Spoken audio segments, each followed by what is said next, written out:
高次元の自分として生きるっていう時がこれからだから、本音を言う、本当の自分の声を出すっていうことは一番大事なことだと思うんです。チャクラが怖いっていうらしいから。そうですよ、よしさん。チャクラちょっと直してもらおうかな。やっぱりすごい向き合ったし、もうでも最初で最後ですね、こういうことにやっぱり入り込むっていうのは、新しい世界見ましょうよ。見ましょうか。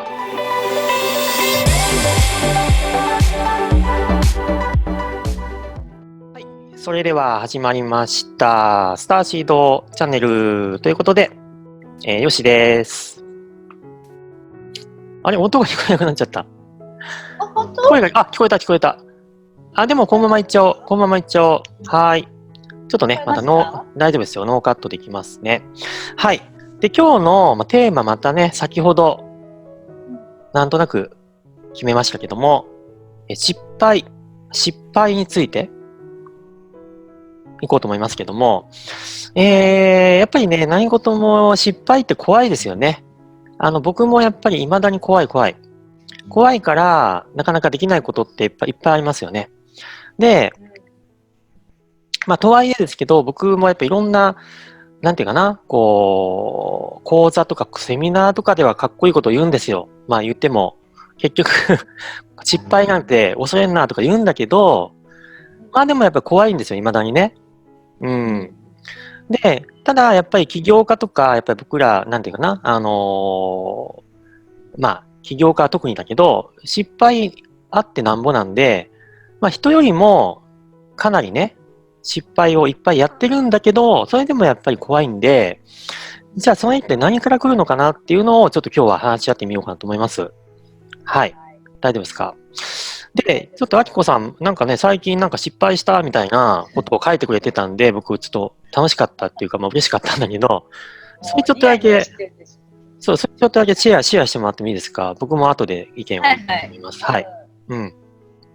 サロンの中で、なんか、みんなで話し合ってもらえばよかったところ、いつもだと多分みんなで話し合ってもらって終わったと思うんですけど、なんとなく自分の意見が言えてないっていうのの投稿が何回か見たんですね。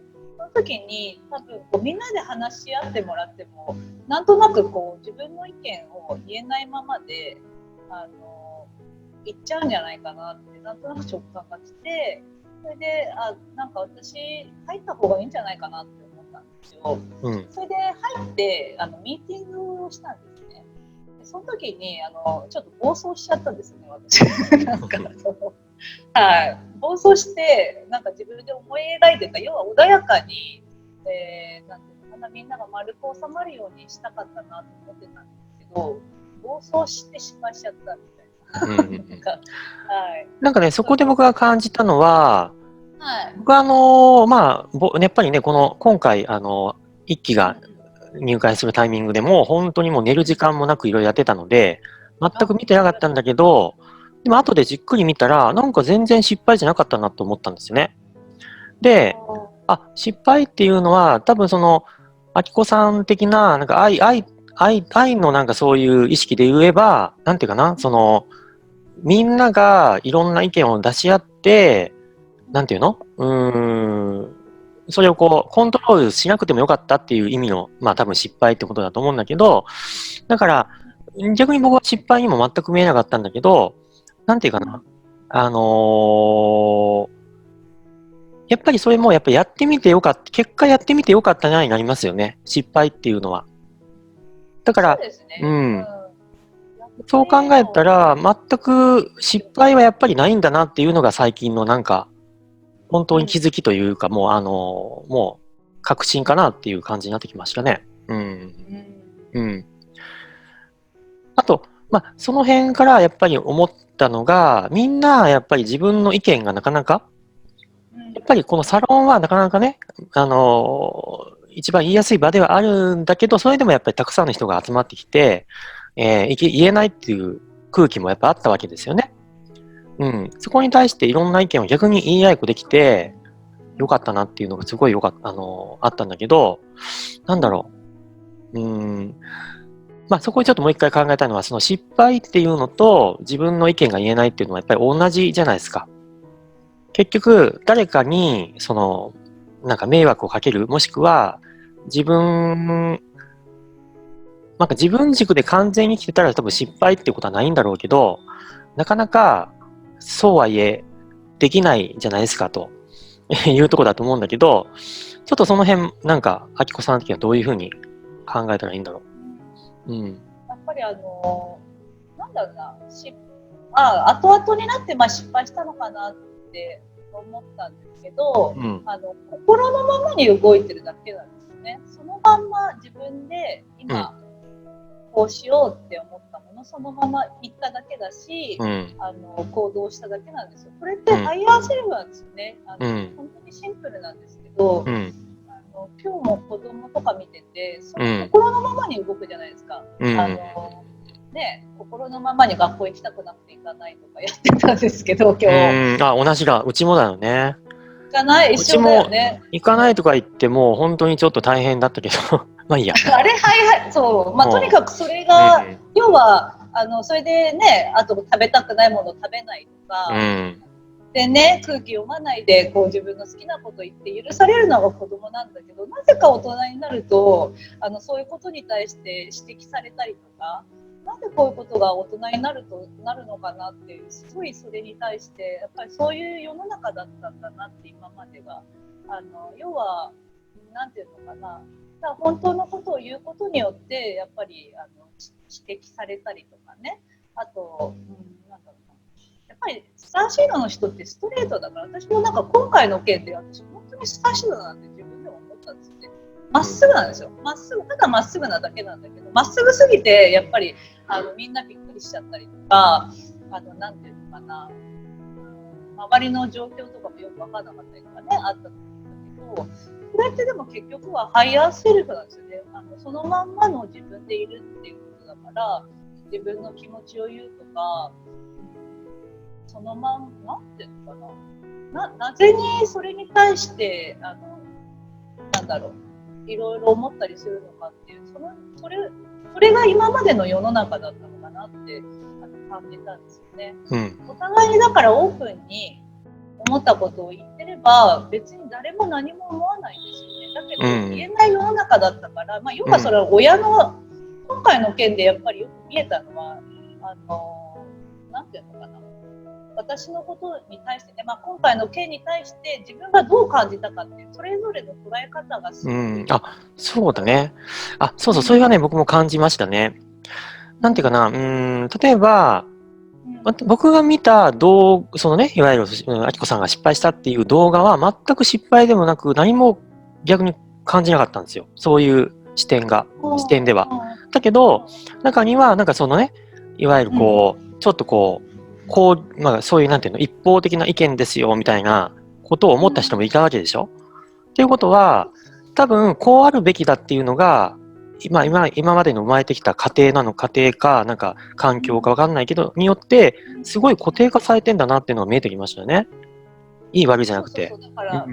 いい悪いじゃなくて、それぞれの、だから捉え方、だから本当に環境が出たんじゃないかなと。今まで育ってきた親に言われてきたこととか、あと自分が我慢してきたこととか、誰かにいじめられたりとかね、そういう、なんか多分そういうことが出てきたりして、捉え方がみんなそれぞれ違ったんだと思うんだけど、ここは本当に、こここそ自分が持っているインナーチャイルドであって、今外すものなんですよね。私も出てきたから。そうだよね。で、そこで逆に僕笑っちゃったんだよね、あきこさんが。そう、本当にさ、よろしさんさ。面白いでしょ。なんかわかんないけど笑っちゃったのね。そう。連絡したらさ、笑いやがって。そう、逆にそれは頼ってくれ、逆にね、あきこさんがある意味周波数を落として、そういうところにどっぷり使ってるときに、多分逆に頼ってくれたんだろうけど、そこをちょっと逆に面白くなっちゃったっていう僕のなんていうの。やだよ、あきこさん、なんだっけ、地球人なんですよ、ね。地球人っぽいね、みたいなね。なんかそういう感覚で面白かったんだけど。全然さ、ペーパルで忙しいとか言ってる。そうだってそれも笑っちゃったみたいな。そう、だからやっぱりそれ人それぞれあるんだろうって、あんだよねっていうのがありましたよね。だから僕は僕で、なんか一番最優先にこうすべきだみたいな価値観があったから、じゃあ全体、僕が確か言ったのは、確かに全体的に見て、ここを一番大きな人が悩んでるから、僕はこれをすべきだみたいな。だからそれ以外の時間は使わないみたいなことを多分思ってたんだと思うから、なんかそれもなんか面白かったんじゃないかなと思いますよね。うん。そうそうそうそう。だから、結構クールだったよね。そうなの。基本はクールっていうスタンスなんだけど、最近ちょっと感情とか涙もろくなってきたんだけどね。そう。あとは、やっぱり自分の中の、やっぱりインナーチャイルドも、前回もそうだけど、今回もそうなんだけど、なんか、そうだな。確かに〇〇すべき系とかがいっぱい出てきたりするんですよ。で、今日はね、この動画を撮った後にまたいろいろヒーリングしていただけるという話もあるんだけど、ちょっとね、疲れてたのよ、やっぱり。で、多分ね、それで疲れのポイントって何かっていうと、肉体的な疲れはそうでもないんですよ、やっぱり。みんなそうじゃないですか。肉体的な疲れって別に寝なくったって、しんどくはない。眠たいけどしんどくはないじゃないですか。だけど一番の、疲れっていうのは、例えば僕は今回は、ペーパルとかいろんなものがね、承認できてないよ、みたいな。で、だけど今までだったら僕はその中にどっぷり使ってなんかもう自分をなんか責任感で潰してたんですよね。だけど今回はやっぱりサポートチームとかいっぱいできたからもうあえて任そうみたいにして今任せてんだけど、それでも心配になってきますね。で、その心配にやられるんですよね。やっぱり人間って。そしたらなんかやっぱりいろんな臓器が痛くなったりとか、僕はやっぱりなんか膵臓とか来るんですね。膵臓だったりとか、肝臓いいかな、なんか腸、なんかあの辺かな来るんだけど、なんか来るんですよ。で、来るたびに、今回は任すぞ、今回任すぞみたいな。そういう風にちょっと今やってるんだけど、だから、すごい良かったなと思ったのは、なんか、例えばスターシードオンラインサロンって、やっぱりみんなね、そういう人たちが集まってるから何もなく平和な、もうお花畑みたいな世界ですかみたいに言うと、そうじゃなかったりしたことが逆に良かったなって思ったし、いろんなこと起きるじゃないですか。そしたらみんなが気づきがめちゃめちゃあって、これはほんまもんだなって逆に思ったしね。本当にそうだったね。私もやっぱりすごい向き合ったし、もうでも最初で最後ですね。こういうことにやっぱり入り込むっていうのはとても辛かったですね。辛かったけど、やっぱりなんていうのかな。一番願うところというかね、本当に思うところっていうのはやっぱり自分と向き合うっていうこと、本当のやっぱり本当の音、ハイヤーセルフですから、高次元の自分として生きるって時がこれからだから、本音を言う、本当の自分の声を出すっていうことは一番大事なことだと思うんですね。それが少しエネルギーとして、みんな出るようになったっていうのはいいことなのかなと思います。そうだよね。僕はちょっとここ、そうね、数日間の本音ポイントは、助けてって言おうかなと思って。そう、今まではなんかできなかったな、よく考えたら。助けてって言えなかったと思う。あれ切れちゃったかな？いや、大丈夫。切れてない。続行しちゃうかな、続行しちゃうね。そう、言えなかったんですよ。助けてって言えなかったの。でもね、助けてって言えちゃうかもしれないっていう感じになってきた、今。とうとう。すごいことよ。すごいことだと思う。すごいこと。自分の中ではね。だから今気がついたのは、助けてもらっちゃダメっていうのがあるんだろうね。あったんだろうね。自分の中に。助けてって言っても助けてくれる人がいなかったんじゃない？今まで。だからかなと思い込んでたかもしれないしね。親とかね、ヨシさんの場合だと親の我慢してね、そうね。ずっと来てる感じだもんね。我慢しないといけないんだって思い込んでたからね。子供自体はね。いいよ。一応ね、聞こえてるからいいんだけど、はい、このまま行っちゃうね。一応このまま行っちゃう。あきこさんが聞こえてないけど、このまま行っちゃうけど、いいよ、聞こえてますよ。じゃあ、聞こえてる。じゃあね、このままもしあきこさん聞こえなくなってもそのまま続行しちゃうんで、大丈夫ですよ。で、だから、そういう、なんか子供時代には自分としてはなんかこう、助けを自分が、助けてほしいって言うと、周りが迷惑するから言っちゃダメだみたいに思い込んでったのが今あるんだなっていうのを今気がついて。最近。そうそうそうそうそう。そうなのよね。小さい時のあるんだと思う。あるよね。でね、あきこさんが今回結構泣いちゃったみたいなね、辛い感じになったじゃないですか。そう、辛い。そうそう、あれって一体どういう感情からそうなったんですか？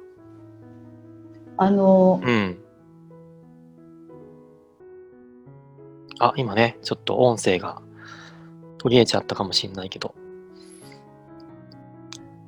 一応ね、切れちゃったか。入っちゃった。大丈夫ね。なるべく、全く切らないように、ノーカットにしたいなと思ってるんで、聞こえました。見えました。大丈夫よ。そのまま続行しちゃうね。はいはい。見えました。なんで泣いちゃったか。なんで泣いちゃったか。自分の思いが伝わらないっていうことがすごく辛かったっていうの。そうなんですね。こうやって自分が思ってるっていうことと、違う捉え方をしてたりする人がいるんだって、それぞれの捉え方でもちろんいいんですけど、なんかなんていうのかな、通じないって苦しいよね、やっぱり。じゃあ、これ変な言い方ですけど、人間的な周波数帯にいた時の、あきこさんが一番悩んでたのはそこだったんですね。そう、要はその高次元ってテレパシーで通じるわけだから、やっぱりスムーズなんですよ。で、なんとなくね、私今まで大体その周りの人たちと通じ合うことができるっていう、家族もそうだし、周りの友達とかもそうだったかな。大体通じ合うことができる人が周りに多かったんですね。だから、あんまり通じ合わないっていうことがなかったかな。だから、今回やっぱり人数が増えて、いろんな人たちのいろんな考えがあるっていうところに来たじゃないですか。その時に、本当にいろんな捉え方をするっていうこと、それはいいんだけど、なんか自分が本当にこうやって思ってるっていうところに対しての、心理というか、なんだろうな、本質的なところに対して、そういう捉え方するんだっていうところで、とても憤りを感じたところはあった。だからこれが要は、荒いんですよね。低い周波数っていう、低いっていうよりも地球が低いですよね。高次元からすると低いから、こういう荒い周波数、私たちはわざわざそういうテレパシーでもいける、簡単に意思疎通ができるところからわざわざこうやって降りてきて、本当にこういう荒い周波数のところで不便さっていうのを学んでるんだなっていうのをすごい感じたけど、やっぱりとても苦しかったですね。そういう感じで感じた。そっか。逆にね、それでいわゆるやっぱりそういう人たちがやっぱ多いじゃないですか。まだまだね。だから、そこを再度だから感覚がまたね、もう一度なんていうのつかめたっていう話もあったから、僕はすごいそう良かったのかなっていうふうにも思ったんだけど、そう考えたら僕もなんだけど、やっぱり僕はね、結構ね、まだまだね、重い周波数に一瞬で行けますから、僕。一瞬で重い周波数に行って、やばいと思って一瞬で変えることもできるけど、でももう毎日味わってるんだけど、重い周波数もね。ただ、そこで思うのは、なんだろうな、確かにね、めちゃめちゃね、重いんですよ。重い周波数って辛いんですよ。でね、この世界ってすごく、そっちの目線で言うとね、この世界がなんて生きづらいんで、なんて、思い通りにいかずに、なんて、思いが伝わらないんだっていうことばっかりだなっていうのをやっぱ感じますよ。やっぱその周波数に行けばね。でもその周波数からいろんなことを逆に学んできたなと思っていて、なんかそれがあって、なんかこうやって今もね、話がちょっとはね、できるし、なんかみんなのこともわかるかなというのもあるし、そう、よかったと思うのと、あとはね、なんだろう、僕はゲームみたいな感覚が好きだから、やっぱりあえてね、ゲームプログラマーであり神なんだけど、あえてレベル0から1から始めちゃってるじゃないですか、みんな。ゲームを。で、徐々にね、なんか解き明かされていくこの謎みたいな感覚は未だに楽しいんですよ。だから僕なんか、あきこさんよくもっと外したらいいじゃないかって言われるんだけど、多分僕はこれ楽しんでんだなっていう気がしてきてるんだよね、最近。全部外しちゃえばまあいいんでしょうけど、まだ持ってたい部分もあるんでしょうねっていうのは、そうそうそう。多分その、味わっていきたいっていうのがあるんだなと思っていて、だから、一つ僕の気づきとしては、もしなんか今ね、めちゃめちゃもう辛いなっていう人がいたならば、この動画を見てね、これね、すごいね、財産だなと思いますよ、だから。だってね、なんていうのレベル、まあ100までのこの人生のゲームだとしたならばですよ。100から始まっちゃったら全然面白くないですからね。でしょ？ゲームだとしたらね。そう、1から始めていろんな経験をしてですよ。で、なんかいろんな気づきがあって、で、ようやく100まで行って、ウォーみたいな。あ、これ自分で作ってたみたいなことを思い出したらさ、面白いじゃないですか。っていうのもあるから、あんまりだから、焦ることもないしねっていうのもあるじゃないですか。よく目覚めもね、そう。なんか焦っちゃう人もいるけど。確かに。でももう外していいんじゃないの？そう。とはいえね、僕に、そういう人が、あきこさんも含めて、昨日ね、僕ね、ある人がシャスタから、なんか、僕に会いに来て、なんか、一個外していったんですよ。アルクトゥルスの関係で。だからね、今日もまたこの後やるじゃないですか。実はね。だから、まあなんかそんな人がいっぱい勝手に現れてきちゃったってことは、まあ逆に言えば僕の中でもう外してもいいよっていう許可をしたんだなっていう感じ。っていう感覚で大丈夫？それで。合ってますか？そんな感じでいいんですかね。ね、客観的にはそういうのも見れるのもすごいね。まあ、所詮ゲーム、自分で作ってると思ってるからね、いいんだけど、そうなの。で、あとは、やっぱり失敗について、そうだな、よく3次元的にはですよ、まあ、ビジネス的にはよく言ってたのは、失敗っていうのは、まあ、成功のためのね、なんていうかな、過程でしかないっていうことも言ってたんだけど、そうだな、その宇宙的に言うと、どう言えばいいんだろう。宇宙的にはどういうふうに、失敗とは何ぞやっていうと、宇宙的には何て言えばいいんだろう。宇宙的に言うと成長なんですよね。だからいいこと、まあいい悪いもないんだけど、成長する過程において経験なんですよ、失敗って。経験、まあいろんな経験があるんだけど、それを定義つけるのが地球だから、失敗なのか合ってるとか。そうだね、二極化にしたいからね。そう、経験の一つなんだなって捉えてるんじゃないですかね。だから拡大、まあ、失敗というか経験をすることによって宇宙は拡大してきてると思うから、まあ、この特に失敗っていうところをすることによって大きい成長がある、拡大があるのかなっては見てますね。なんとなく要はすごい浮き沈みするからね、失敗。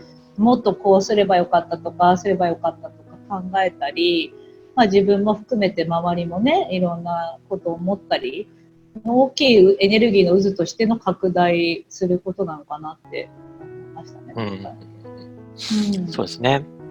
で、じゃあ今はやっぱりこの失敗っていうのをもう、なんていうかな、失敗っていう捉え方じゃなくて、まあ、このね、人生としては、まあ、経験をしに来てるわけだから、失敗も何もないよと。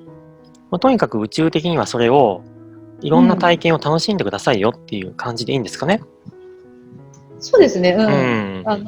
もっともっとした方がいいっていうか、なんていうのかな。怖がらずに、どんどんやっていく時なんじゃないですかね。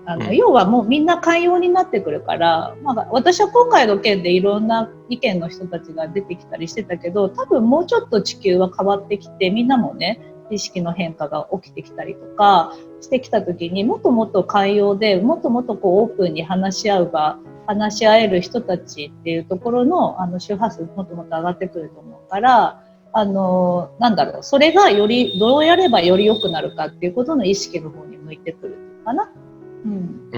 そうね。そういう、そう感じたのは、あの時に感じた周波数というか、僕もあんまりその辺はよくわからないけど、2つの周波数があったんですね、多分ね。で、一方では、なんだろうな、こまあ、こういうことはダメだ、こういう人はダメだみたいな、そういう否定の意識のエネルギーの、まあ、人たちもいれば、一方では、やっぱりそれをね、こう、なんとかしようっていう意識の人がいればっていうのが、こう、ちょっと二極化が見えたっていうのがあったんですよね。だけどなんか、結果的に今はですよ、まあ、いろいろあって、ようやくいろいろみんなが考えて、なんかすごく、まあ、いわゆる、なんていうんです、全員が全員一歩ずつこうなんか成長したなっていうのがあって、僕は感じたんですけど、僕も含めて、すごい良かったなと。ね、なんかね、良かったんだかわかんないけど、でもまあ、でも本音大事、やっぱり。本当に。そう、本音だ。本音。本音大事。私、本音、多分死んでからも本音っていうか、ずっと本音の人間だから、本音言いすぎて。本当、僕、本音が逆に全く言えない人なんですよ、本来。言えないっていうか。こうやって喋ってるのは本音じゃないの？これ本音なんだけどさ、なんて言えばいいの？本音っていうのは、ものすごく中心にあるんだけど、全部見せるもんじゃないっていう多分あるんだね、僕の中に。今分かったのは。わかる？なんか、まあ、日本人っぽいんかもしれないけど、本音っていうのは、本音と建前みたいな。徐々に出すものだみたいな。例えば、僕のこの動画でもそうだけど、最初の頃の僕よりも今の方がちょっと出してるじゃない？で、おそらくもうちょっとしたらもっと出すんだけど、それっていうのは自分の中にあんまり最初出しちゃダメだよねとかいうのが未だにあるんだと思うので。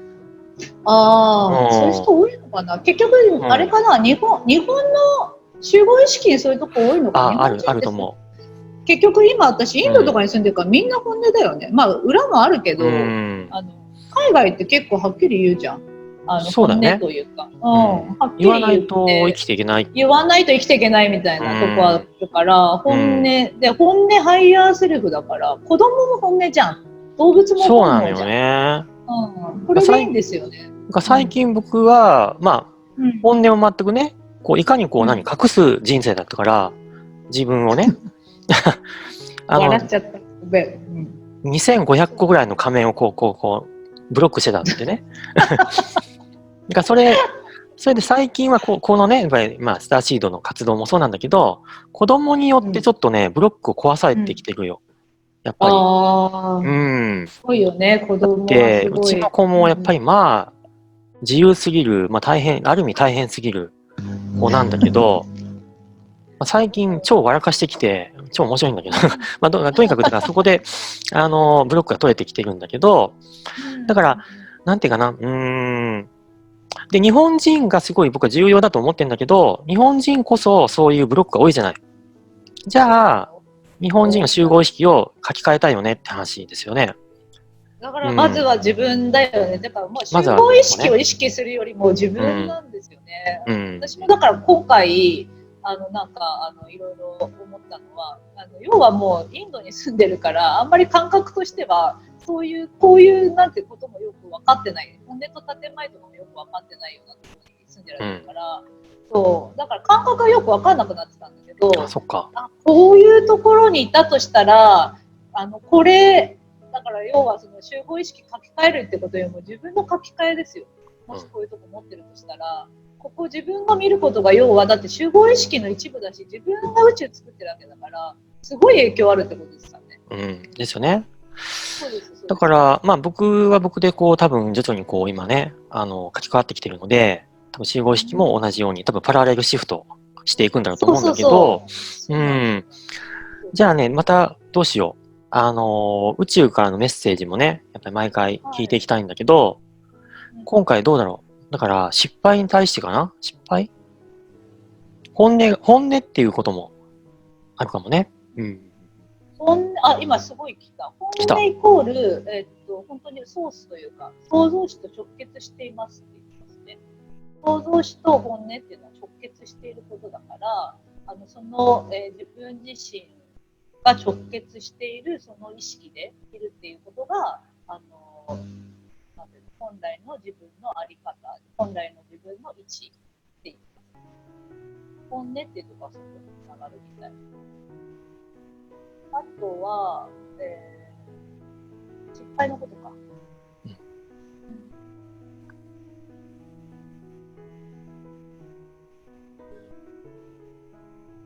失敗っていうことにフォーカスするとそんなものはもう一切ないって言ってるんですよね。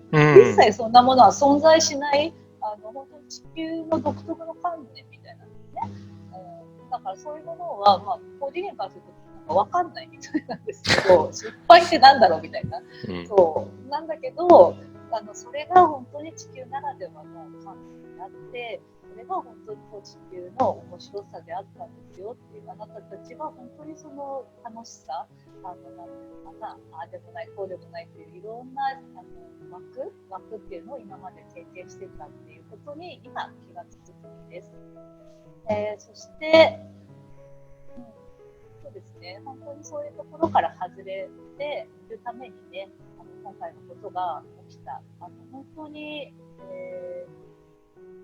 たくさんのね、人たちが、まあね、ちょっとサロンのことですけど、なんか結構いろんな人たちがね、反応してたりするのを見てたりして、要は自分の意識を変えることによって、まあ、周りにもすごく影響があるし、本当の自分を見るとき、今これでこの動画を見ていただいて何を感じるか、何かそこから出てくるものがインナーチャイルドとかね、見てたときに何か自分が感じるものっていうのが、要は思い周波数、今まで自分が持っていたものなので、それと向き合っていくこと、外していくことを今するときですっていう、すごく強いメッセージもね、今回の件の時にやっぱりすごいね、いっぱい来たんですよ。いろんな存在が来て、やっぱりすごい苦しいから、もう苦しくてヘルプですよ。本当にヘルプ。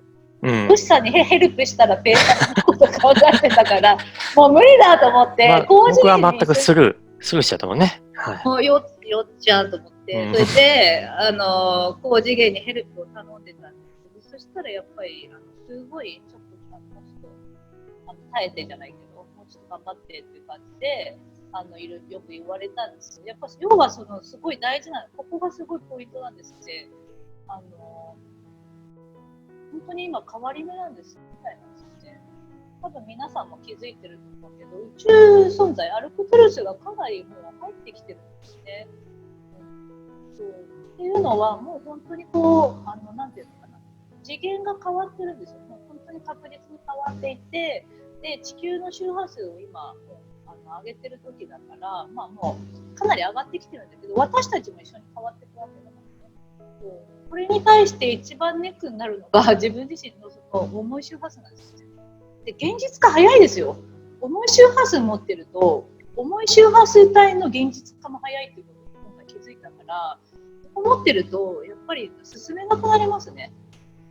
そうそうそう。だからね、本当にね、僕も何回も重い周波数によって止まったことが過去にはいっぱいあったんだけど、やっぱりそれってありますよね。あきこさんもね、あえてまたそういうの体験してね、くれたからよかったけど、だから、やっぱり見てる方も、今ね、もうそろそろもういいじゃんかと、僕もちょっと手放しますから、ブロックを、とうとう。要は、遊んでる場合じゃないというか、手放してもらわないと。